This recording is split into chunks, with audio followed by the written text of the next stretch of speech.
KS ప్రసాద్లో మార్పు వచ్చినట్టే కనిపిస్తూ ఉంది.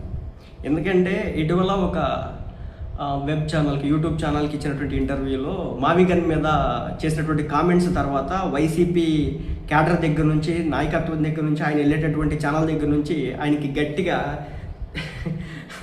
శుతిమెత్తనమైనటువంటి దెబ్బలు పడ్డట్టు ఉన్నాయి. దాంతో అప్పుడు ఆయన మాటలు మారుస్తూ ఉన్నాడు. విషయం ఏంటంటే కేఎస్ ప్రసాద్ కావచ్చు, పాషా అని చెప్పేసి ఇంకో జర్నలిస్ట్ ఉంటారు, వీళ్ళిద్దరూ కూడా సాక్షి ఛానల్కి డిబేట్లకు వెళ్తూ ఉంటారు.